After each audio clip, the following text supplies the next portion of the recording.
Montenegro on the Adriatic Sea declared its independence almost 4 years ago, and it hopes to start EU accession talks next year. The small, very beautiful Mediterranean state from these pictures is holding its first ever investment forum in London. Joining us for more is Igor Luksic, the Deputy Prime Minister and Finance Minister of Montenegro. Igor, thank you very much for coming in to talk to us today. So what are you going to be telling investors today? Why should they be looking at your country? Well, we're going to present the state of affairs in Montenegro, the political integration process, along with everything we're trying to do to make Montenegro look better, more attractive for investors.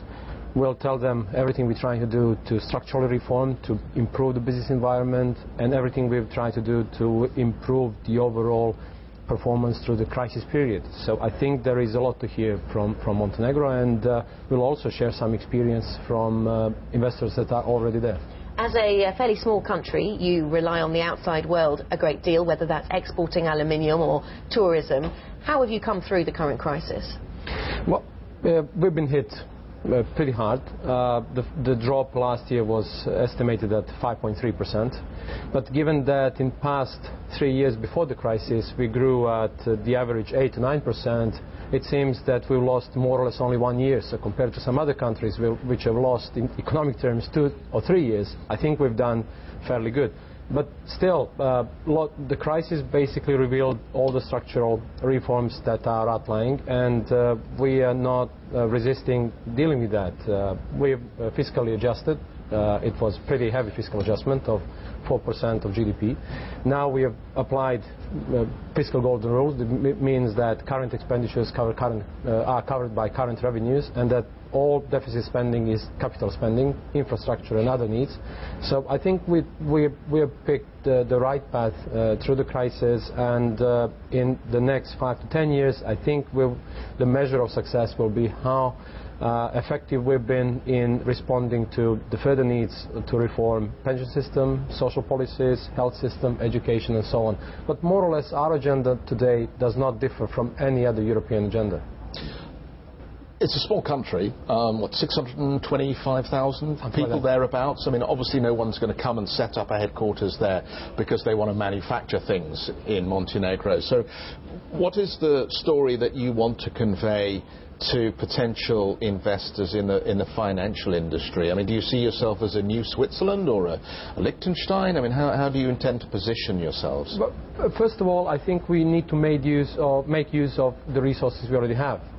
And nevertheless, we're a population and economy size small country. There is plenty of resources to be exploited there. So what we're trying to do, not only to present Montenegro as a tourism beauty, but also there is huge potential of energy.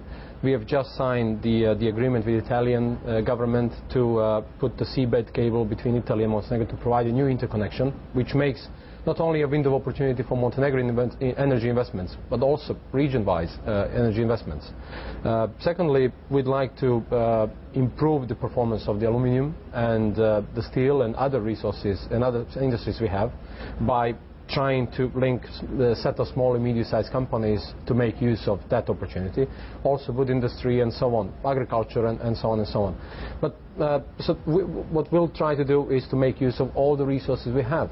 At the same time, financial sector is something that we like to present as an opportunity, because Montenegro is a Euroized country. We have free capital inflow outflow. We have low taxes, and we'd like to present a good opportunity because we are politically stable, good neighborly relations, and I really believe that as Western Balkans is probably the highest potential region in Europe today, we need to grab that opportunity. If you look at the former Yugoslav states, probably the most successful model has been that of Slovenia. And what lessons do you learn from the success of Slovenia? It's been a different political ambience, in my view. But nevertheless, I think we have a lot to learn from Slovenia and other countries that are already members of the EU. I think a combination of stable political situation, full commitment to European integration, NATO integration, WTO accession on one hand, and on the other hand bringing in rule of law, developing institutions, preventing corruption, organized crime, improving business environment, and structural reforms. That's the key. We are a small country, and we cannot say that accumulation of savings or capital is enough. So that's why we have to rely on foreign investors, and that's why we need to present Montenegrin opportunities worldwide. And I think we've been successful in so far, but there is a lot to do in the following years. Igor, thanks for coming in. Thank you. Getting the chance to talk with you. Igor Luksic, Deputy Prime Minister and Finance Minister of Montenegro.